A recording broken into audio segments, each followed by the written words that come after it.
Hello and welcome to the Data Engineering Podcast, the show about modern data management. What are the pieces of advice that you wish you had received early in your career of data engineering? If you hand a book to a new data engineer, what wisdom would you add to it? I'm working with O'Reilly on a project to collect the 97 things that every data engineer should know, and I need your help. Go to dataengineeringpodcast.com/97things to add your voice and share your hard-earned expertise. And when you're ready to build your next pipeline or want to test out the projects you hear about on the show, you'll need somewhere to deploy it, so check out our friends over at Linode. With their managed Kubernetes platform, it's now even easier to deploy and scale your workflows or try out the latest Helm charts from tools like Pulsar, Pachyderm, and Dagster. With simple pricing, fast networking, object storage, and worldwide data centers, you've got everything you need to run a bulletproof data platform. Go to dataengineeringpodcast.com/Linode, that's Linode, today and get a $60 credit to try out a Kubernetes cluster of your own. And don't forget to thank them for their continued support of this show. If you've been exploring scalable, cost-effective, and secure ways to collect and route data across your organization, RudderStack is the only solution that helps turn your own warehouse into a state-of-the-art customer data platform. Their mission is to empower data engineers to fully own their customer data infrastructure and easily push value to other parts of the organization, like marketing and product management. With their open-source foundation, fixed pricing, and unlimited volume, they are enterprise-ready but accessible to everyone.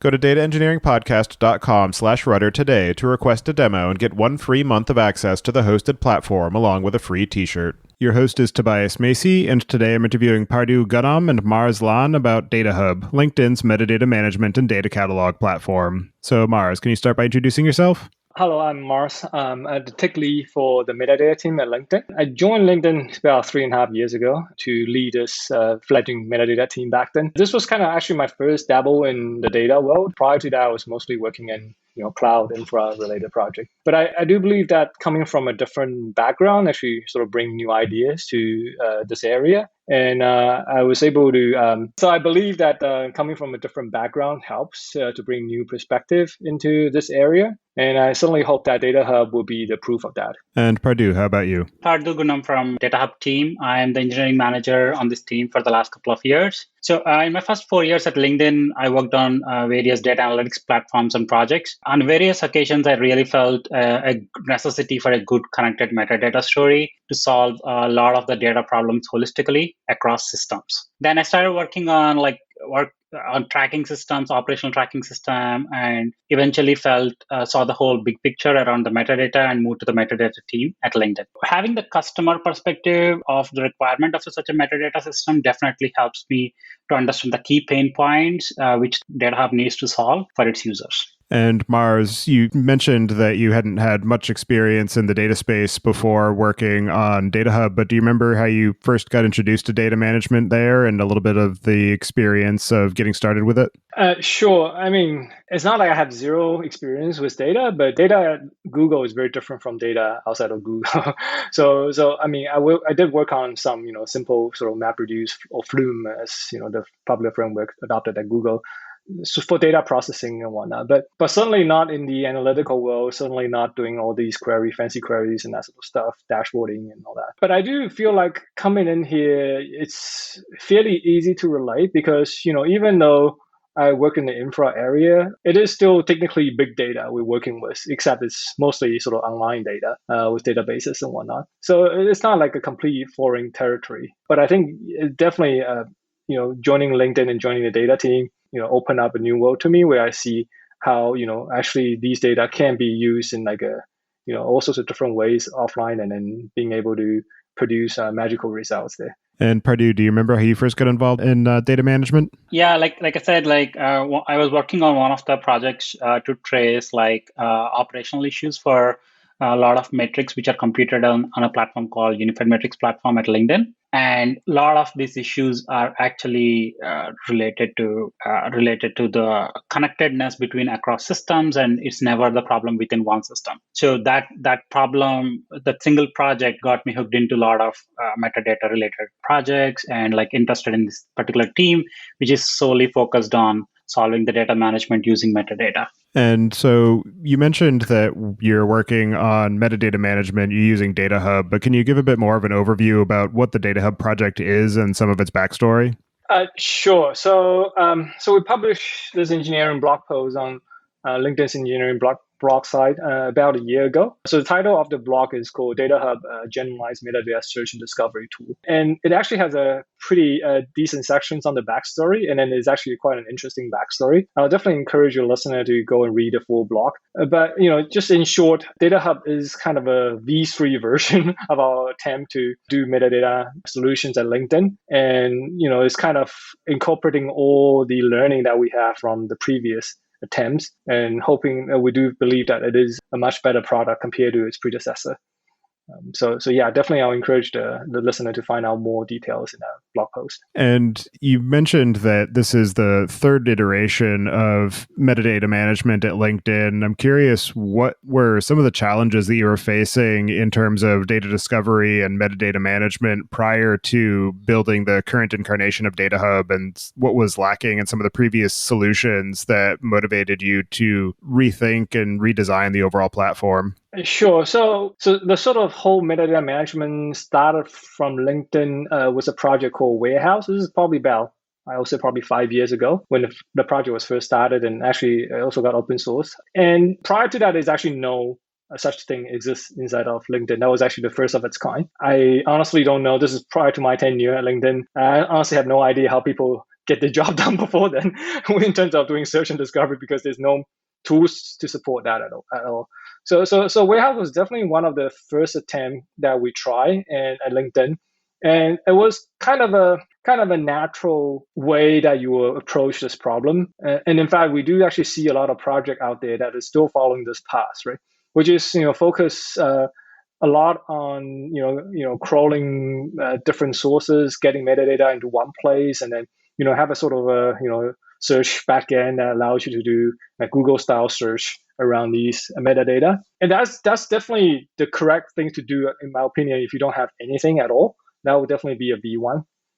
But we've evolved so much since then. Once again, the blog post will talk about the exact reason why we went through different phases of evolution. But with DataHub, what we have right now is kind of what we would view as a complete solution. It's not a solution that's just trying to address the search and discovery problem, or just trying to address the operational metadata problem and whatnot. It's kind of a full solution that capable of addressing all these problems. And even inside of LinkedIn, we're just sort of only scratching the surface right now of the capability of these tools, this tools. In terms of the overall problem space of data discovery and tracking metadata, what have you found to be some of the most difficult aspects of it, and some of the elements of DataHub that have been most helpful for the end users? So there's two challenges, right? One is on the consumer side, which is like data scientists, data engineers, AI engineers. They want to consume these metadata in sort of as efficient as possible way, right? Quickly find the stuff that they want, quickly figure out if this is the thing that they need, and quickly figure out how things are related, so on and so forth. So a lot of that sort of boils down to more or less UI challenges, assuming that you have all the metadata.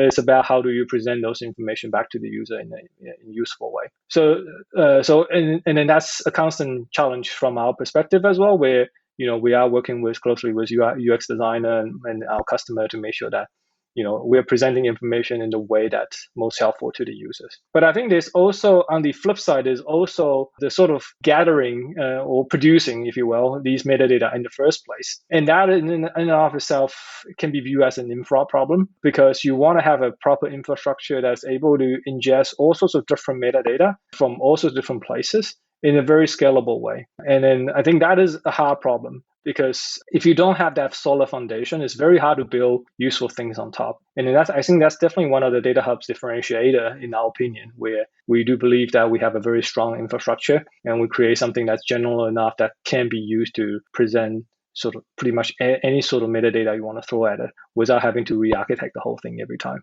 Metadata management and data catalogs are a concept that have been around for a while in different forms and for different generations of data platforms, and they also range between open source and proprietary. I'm curious, what was missing in some of those existing solutions that put you down the path of building something internally? I don't know if it was something that's specific to the data platforms that are being used at LinkedIn or the ways that you're processing the information, or if it's just a generational thing where the previously available data catalogs and metadata platforms just didn't suit the needs of what the current set of tooling and the overall ecosystem requires. I think I can definitely talk about why we choose an open source solution or a homegrown solution over a proprietary one, but we might need an entire podcast for that.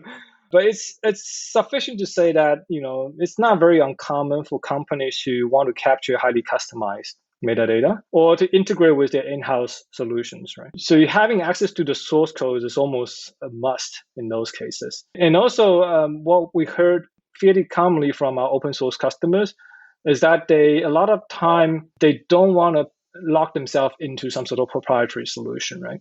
It doesn't matter how great a solution is. I think it's kind of a general trend in the industry where people are more wary about locking themselves into a proprietary solution that they can't get out.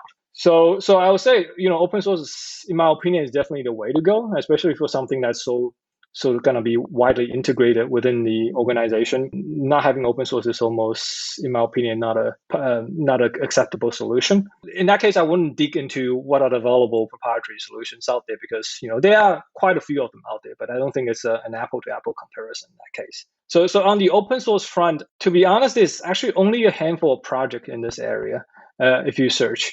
And then, we'd like to believe that we are the leading project in this area. And, the some of the stuff that we hear from our customers that why they choose DataHub, including things like, the architecture is super flexible and extensible. And then also, the fact that this system has been battle tested at LinkedIn scale. And also, this is the only system that is stream first when it comes to metadata ingestion.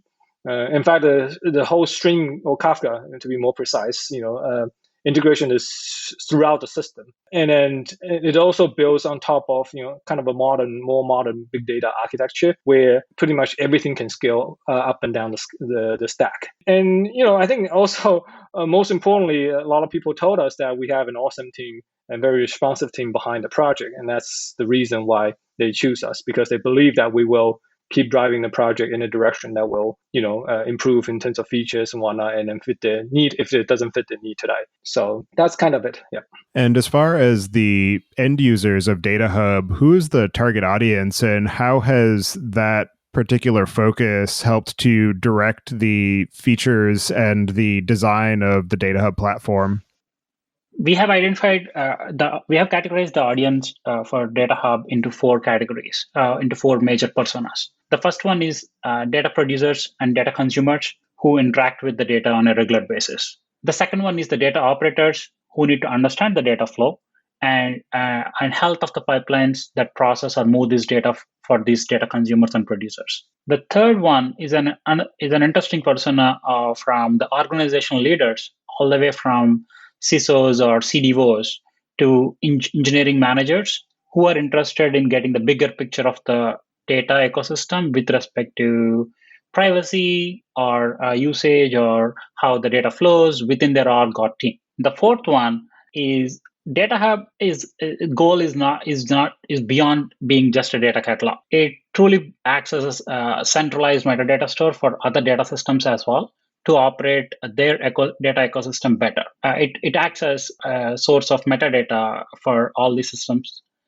to interact with other systems. These are the primary target audience for DataHub in today's world. Talking to you about your second thing of how does this end users influence? If you really look at it, the true goal of DataHub is to democratize the data management. It is important for us to build the right metadata foundations, which are very generic and extendable and integrate well with any of these systems. Our actual end users and these above personas, which I talked about, and the use cases what they come up with definitely influence our roadmap heavily. So if you really look at it, we are bringing a very new approach of doing metadata around existing data ecosystems. So it is very important for us to be guided by the impact of the solutions we build to really solve these day-to-day data user problems. And you mentioned that DataHub is used as a metadata catalog for other components in the ecosystem. I know that there are things like the Hive Metastore that act as a source of information for table structures for things like data lakes using S3 or HDFS. I'm wondering if DataHub is also able to provide that same level of capability.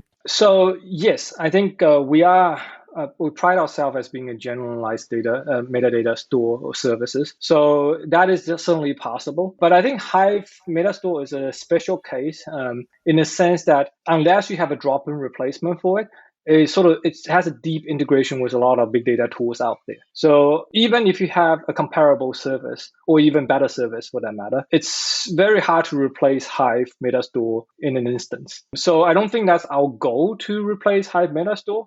I do think Hive Metastore is definitely a super important player in the ecosystem. But to gather those metadata into our services so we can link that up to other things that Hive Metastore wouldn't have access to. I think that's the role, one of the critical role DataHub and its system plays. Because every system will obviously excels in what they do.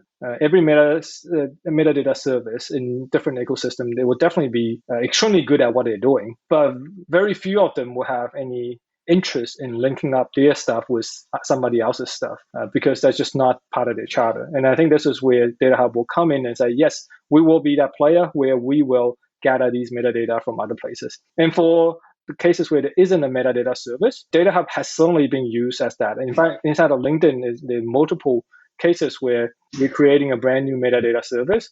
And then DataHub was the de facto choice in that case, right? They were just created on top of the same architecture that we build on top and automatically get those integrations. And can you dig a bit more into the architecture of DataHub and how it's designed and some of the ways that you're able to actually integrate the metadata into the catalog? Because I know that it's a push-based versus a pull-based. So I don't know if you wanted to dig into that a little bit as well. Most certainly.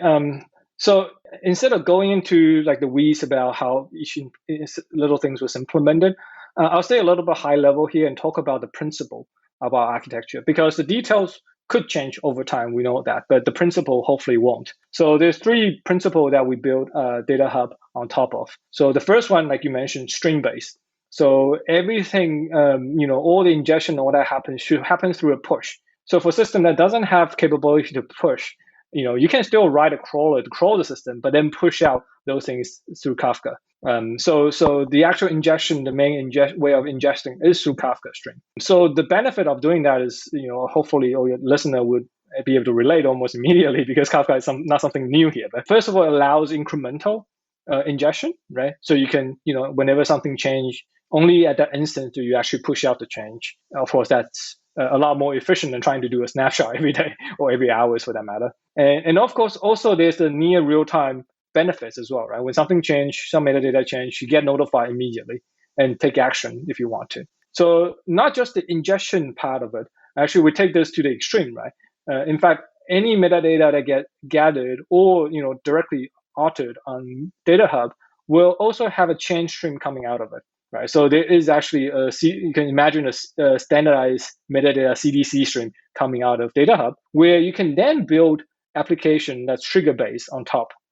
In fact, we do that extensively inside of LinkedIn as well, where we have system basically just listen to these, metadata changes and then take action based off that. So, and then because of this, stream-based approach, the architecture becomes very, very scalable, because now it becomes a problem now. How do you scale Kafka? And then that problem, more or less is considered solved at a certain scale, right? So that's the first principle, which is stream-based. The second principle is extensibility, right? So we want a system to be very, very extendable in all sorts of different aspects. And that's why we started off with a generalized data model, right? So we say, hey, look, we know metadata is going to be, sure, there will be common things across, everybody will sort of depends on, but there's also very specific things that people want to do just for their organizations. So the metadata model has to be completely generalized and extendable. So because of that, we allow users to easily unpull new type of metadata, regardless of their complexity. And we often joke about that. When do we know that we are successful? Is when people spend 90% of their time debating on how to model metadata correctly, and then spend 10% of the time doing the actual coding. Then we know we're successful. So In fact, because of this, extensible and generalized model, we are actually able to onboard more than 500 different kinds of metadata inside of LinkedIn, right? For over 50 different kind of entity within a matter of 18 months. That's completely unheard of inside of LinkedIn, right? Any sort of platform, the sort of normal speed of onboarding things is you're talking about order of months, not order of days. And we were able to really, really reduce that because we have a very generalized and extendable architecture. And so that's the second point, which is extensibility. And then the third point is decentralization. So we realized that most tech company nowadays they run microservices, right, or even serverless for the even more advanced companies. And it seems pretty backward to say, hey, because metadata we have to run it in a monolithic service, operate by a single team. That just seems very backward. But in fact, that's how most systems are built, metadata systems are built, because they automatically assume because we need to gather data in one place, so of course it has to be one single centralized giant service. But DataHub is designed from the ground up to support decentralized metadata service. And in fact, that's how we run this inside of LinkedIn, right? We actually have 20 plus different metadata service that's part of the DataHub ecosystem that all sort of in charge of the different kind of metadata in that sense. But for simplicity, in the open source version, we just have a single service because that's how people most familiar with it, and we don't want to overcomplicate the story. But we just want to emphasize that the architecture is designed to be decentralized. It's not designed to be centralized. And so does that mean that you can have multiple different instances of DataHub deployed across different environments, and then you're able to link them together to be able to do federated searches for data discovery? So the detail is, once again, if you go to our GitHub repository or read the blog post, the detail will surface there. But I'll just summarize it here saying that we take a very micro service sort of way of doing things. So each service will have their own metadata. So they will become the source of truth for those metadata with a sort of a typical CRUD interface. But because we have these change stream system built into every services, so we are able to gather the change stream in a central place and then use that to build up search index and graph indexes. Right? Because of that, yes, the search index and graph index is still quote unquote considered centralized rather than federated, but that was more of a constraint of the system themselves because trying to do complete distributed graph and complete distributed search is a little bit harder. And then that's why we chose to have this approach. And the current system is very scalable, so that's considered acceptable in that sense. And another element that you pointed out is the modeling of the metadata itself and being able to represent it effectively and discover it. So I'm curious what you have found to be some of the most useful ways of representing the metadata and any enforcement that you have in terms of defining a basic set of structures that are necessary for the records in the catalog to make them useful for the downstream consumers. Yeah, you're touching on a very, very good point here. So there's multiple ways of attacking this problem. I think they generally fall into a couple of buckets. So one bucket is the sort of the lowest common denominator bucket where we basically say, okay, because there's so many things that are sort of heterogeneous, that's just take the most common thing across everybody and just say, hey, here's the model. It should work for all of you guys because it's the lowest common denominator, and then just move on with that, right? But of course, the problem with that approach is that you're gonna lose all these richness in metadata because now you abstract everything. So everything looks like a square hole, right? And you're trying to fit the round peg into it, so to speak. So that's one approach. The other approach is the other extreme where you say, okay, we're gonna treat everything as key value pair, right? Now then we can represent anything we want.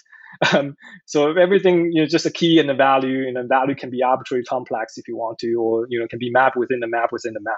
Right? That approach, of course, is super generalized, and you can stick any kind of metadata you want in it. But then the consumer will hate you for that, right? Because now everything looks like a map, right? So all the logic of interpreting the map, or even try to validate that schema, will fall onto the consumer side.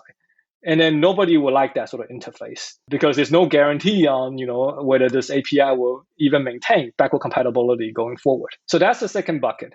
So we're trying to strike a balance between the two extremes and then try to stay in the middle where we say, okay, we recognize that metadata itself is very hard to give a meaning to a specific structure to it, so to speak. It's like when someone asks you what's a typical structure for data, then you'll be scratching your head and say, well, I don't know. I mean, it can be anything. It can be any shape. So the same thing happens to metadata. We're not trying to pretend to know that, hey, metadata must have certain structure. But then we also want to put in some ground rules so that at least we make this thing useful for people. So first of all, we say, okay, we're gonna leverage a language that we developed at LinkedIn. It's called PDL. So at least we have strong schema associated with the metadata you want to capture. And then we also want to say, hey, we want to put in some ground rules that how you associate these metadata with one another, or even with the entity that they're supposed to be associated with. How do you do that hierarchy? How do you build graph on top? How do you do indexes and so on and so forth? So put in some sort of ground rule there, so at least things are able to be linked together. But when it comes to the thing, in terms of what goes into the metadata, we actually say you have complete freedom. You can put whatever you want in there. And that's actually the most powerful part of this. But we do recognize that there will be a subset of metadata that's, once again, sort of common that everybody will need and want. So the way we do it is we put out these common model, which we say, hey, look, we know these things are always going to be kind of true-ish for everybody. So, we don't want you to all come up with, 10 different ways of saying the same thing. Here are the common model. If you like it, use it. If you don't like it, develop your own or extend it to fit your need. And in terms of actually populating the metadata, you mentioned that everything comes in through a Kafka stream, but I'm wondering if you can just talk through a bit more of the workflow of somebody who is publishing metadata about the data sets that they're collecting and curating, and then some of the ways that that metadata is used and represented at the other side for people to be able to discover useful data sets. So a small correction. I didn't say that every ingestion comes through Kafka. I say majority of them comes through Kafka because for things that are sort of programmatic in nature, Kafka is the right way to go. But actually the service does provide sort of a REST API where you can have this strong guarantee, read after write consistency when you update something and you get result back immediately, right? So that actually exists as well. And then those are generally for sort of the more curated metadata, if you will, right? When someone type in a message description for a data set, or someone, set themselves as the owner of the data set.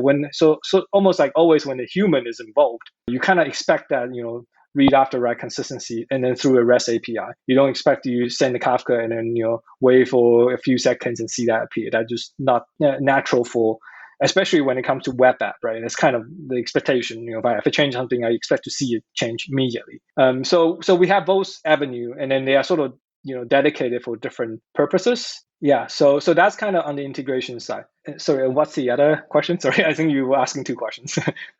And then the other question was on the other end where somebody is consuming the metadata to try and discover data sets or determine the health of a particular set of records or the relative popularity or utility of some data, how you're representing that on the user-facing side of it.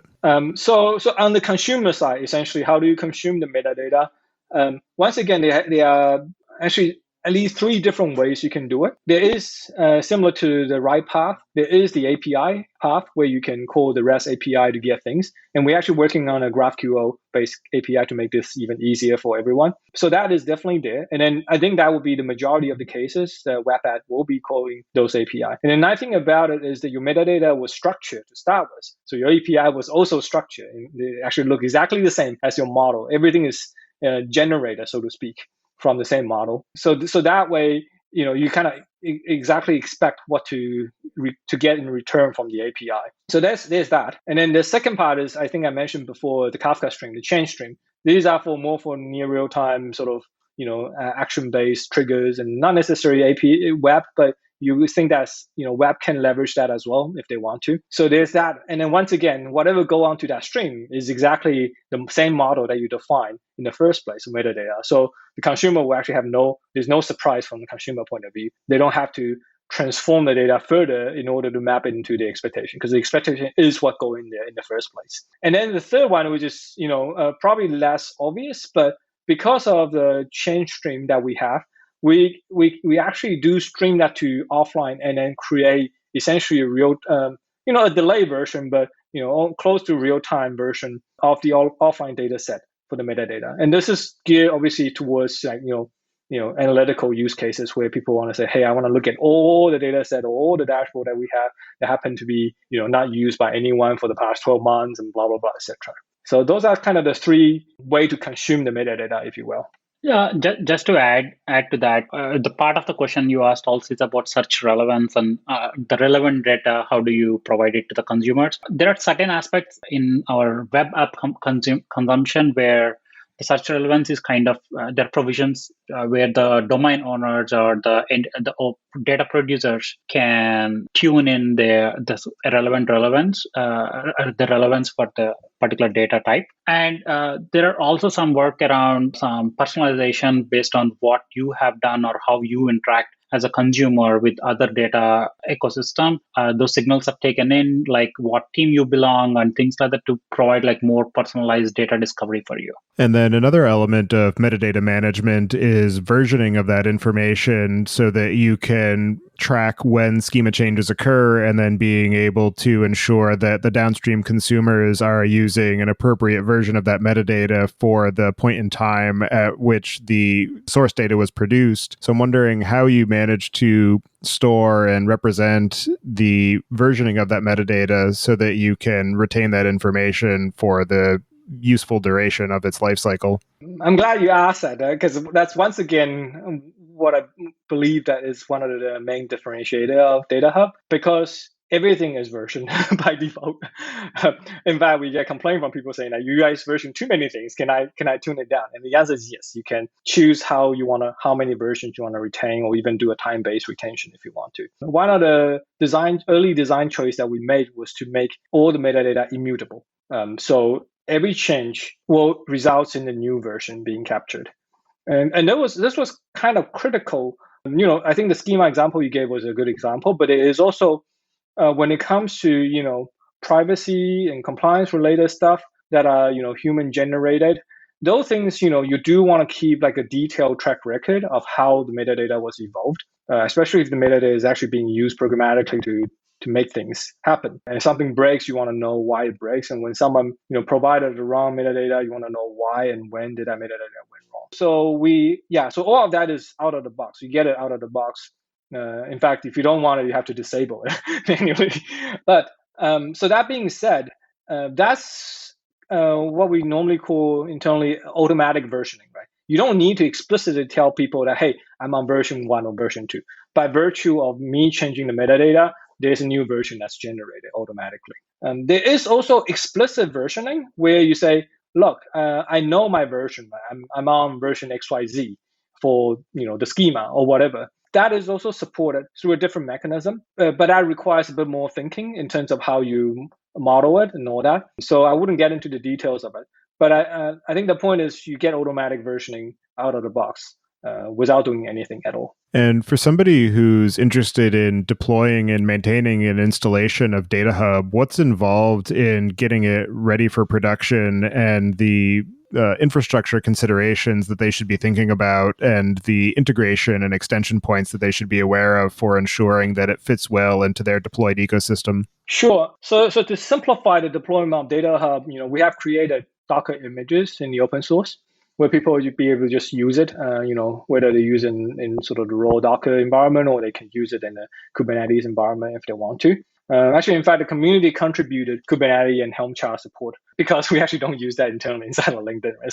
So we're not in the best position to provide that. And we're also planning to create examples on how you can deploy DataHub to popular cloud provider, Azure, AWS, GCP, and maybe even have some sort of one-click deployment option available where people can just click and do it. So I think on the deployment side, I think it's pretty standard and people should be able to just use it as they wish.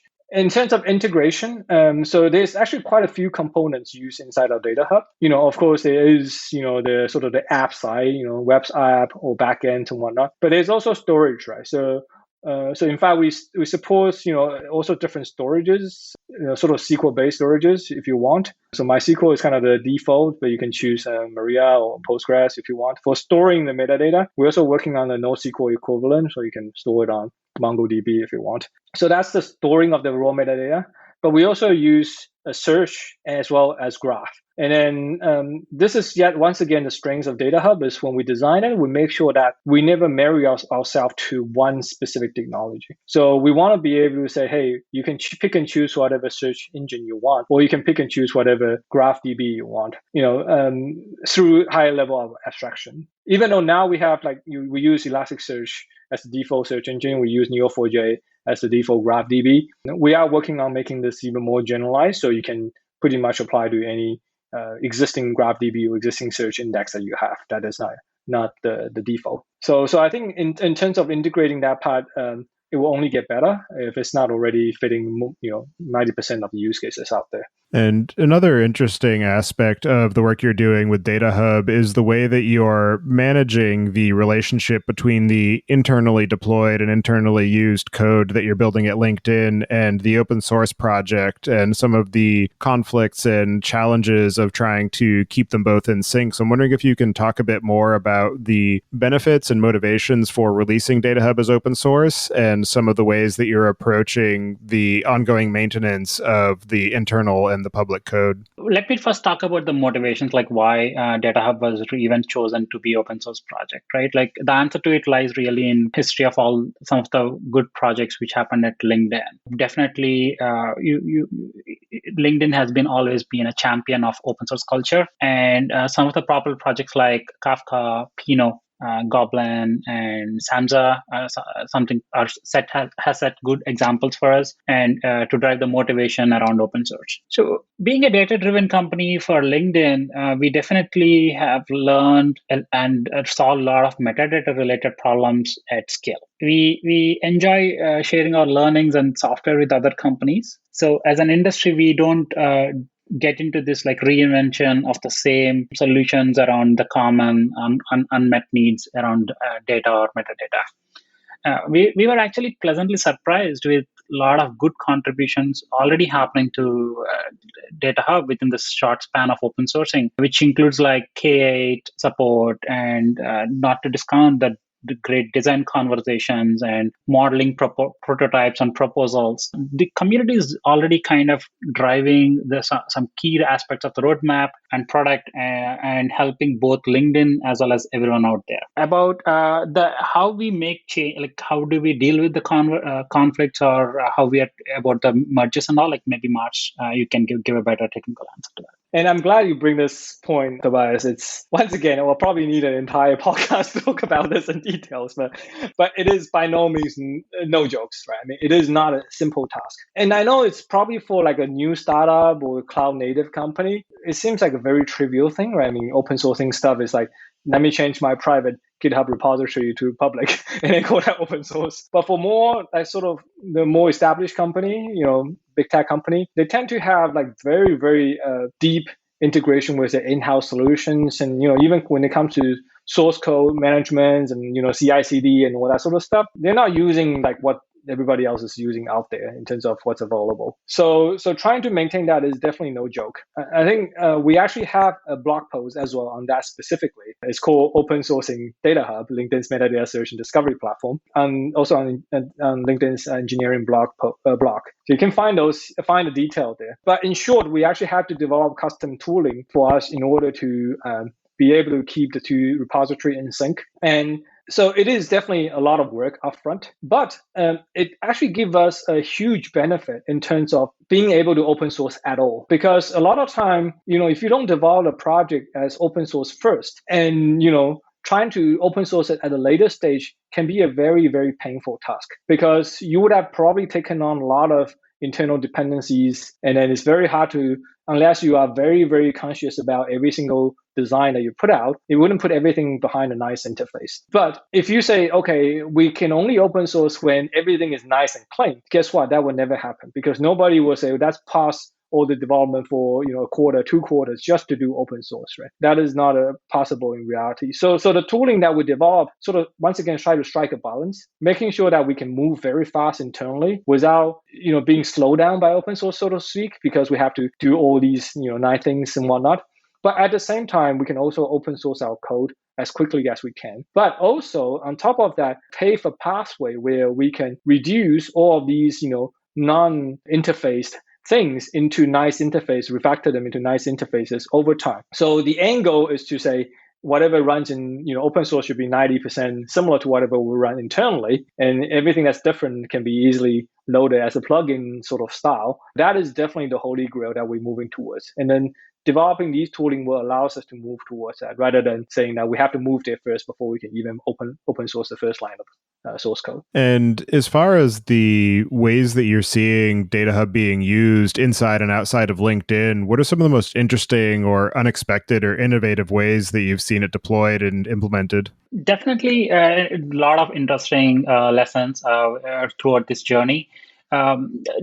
First of all, I would like to call building DataHub definitely confirmed the need for such a scalable metadata system, and also proved the point around how much synergy we can unlock across these various data systems with a connected metadata story. At the rate how the data space is really growing in terms of scale and complexity, I think we all need a well-connected metadata graph and metadata insights now more than ever before. But the challenge is the new paradigm shift in how many companies thought about metadata. This is going to take some time and effort for all of these things to converge into common path. But we are really happy to see a lot of data teams and companies already feeling the connection to this connected metadata story. What we are building towards. And in terms of internal implementation, adoption of DataHub, like I mentioned, we were pleasantly surprised on how receptive people are saying, hey, we do want to build something from day one to sort of fit this connected story. Even though we don't know for sure that we're going to use it, but knowing that, we build it the right way. So if there's a use case we want to unlock, we can easily do that without having to re-architect the whole thing.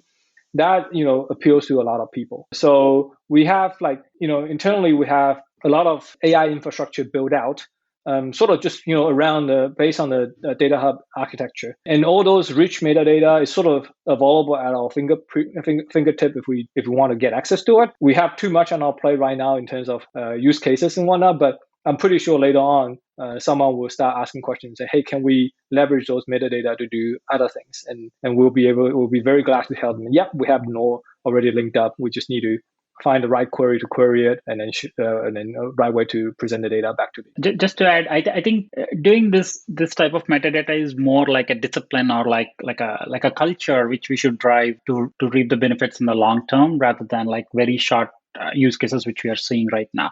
So like you said, it's definitely going to take a lot more time, but it's going to benefit us all in the long term, definitely. What are the cases when DataHub is the wrong choice and somebody would be better served just relying on maybe the Hive Metastore or some of the built-in metadata management for their database or data warehouse, or something along the lines of the Marquez project? So I think on the technical front, right, a couple of ways, right? One is many times people confuse between data versus metadata. Just to clarify that, hey, this is purely a metadata store, and you still do need data stores whom you can contact and store your data and operate your data, right? This works in connection to those data stores. Some of these data stores are also built for very specific purposes based on the nature of the data, like an OLAP store or key value based store or a relational DB.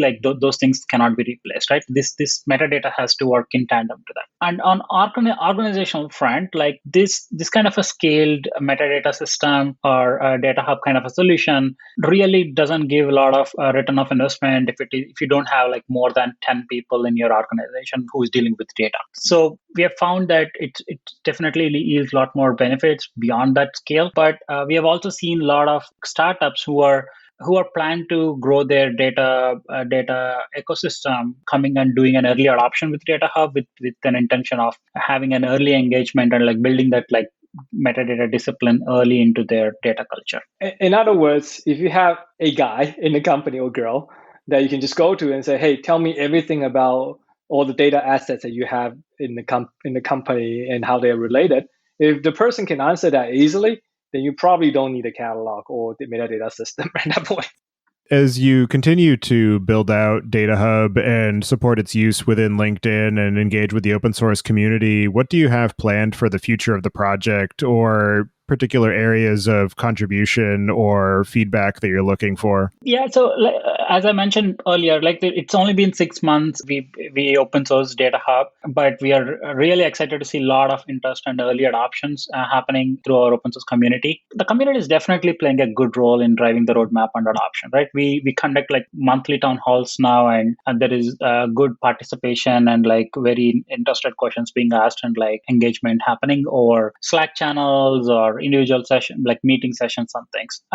With great support from LinkedIn's leadership and like collaboration with our open source partners, we are definitely working towards true democratization of data management. So we have shared our like roadmaps and stuff on the open source project as well, which speaks to the same things what I mentioned here. Are there any other aspects of the work that you're doing on DataHub or the overall space of metadata management and data catalogs that we didn't discuss yet that you'd like to cover before we close out the show? So I think I want to iterate that DataHub is something that we work on for the good part of the last 3.5 years. It's kind of the combination of all the learnings that we had at LinkedIn. And I think the system is the way it is today for a reason. A lot of design choices that we made, we didn't make it lightly. We made it because we need to make those choices. So on the surface, when someone look at this, they might say, hey, it looks awfully complicated, right? I mean, why do I need something like this when I can just quickly write a couple of Python script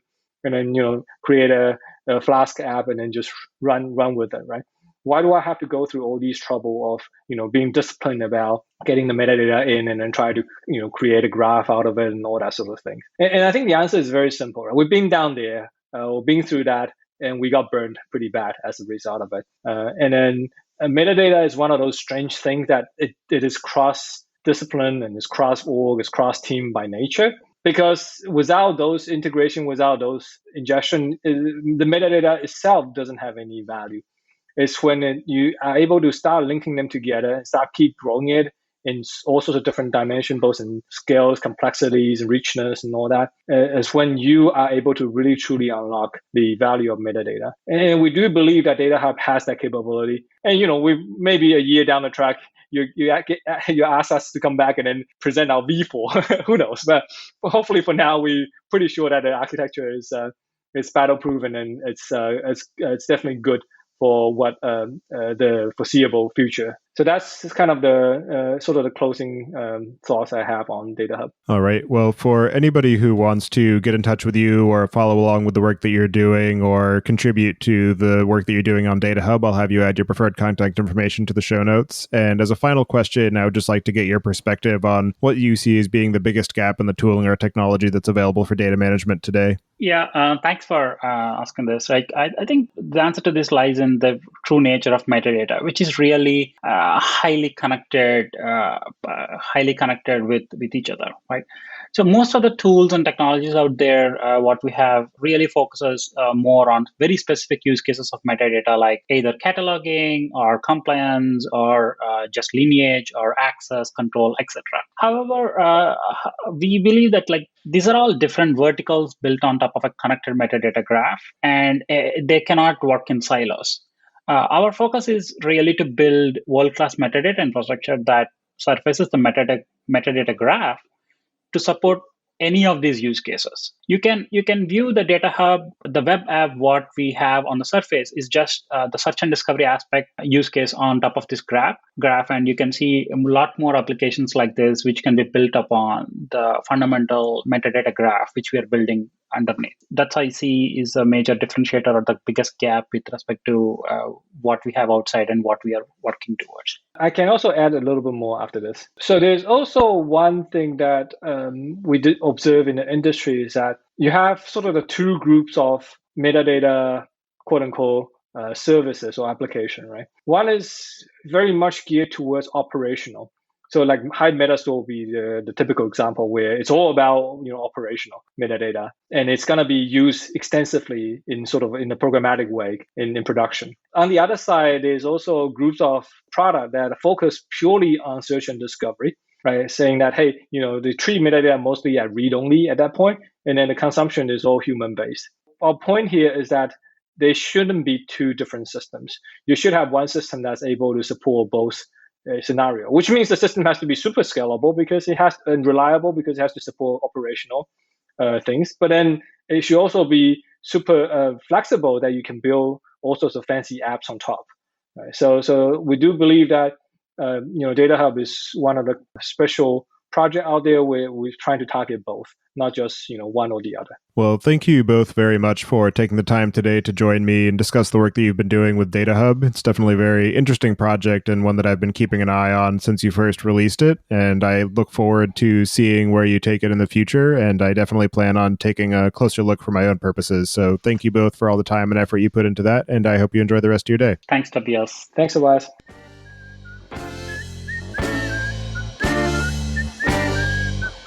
Listening. Don't forget to check out our other show, podcast.init, at pythonpodcast.com to learn about the Python language, its community, and the innovative ways it is being used.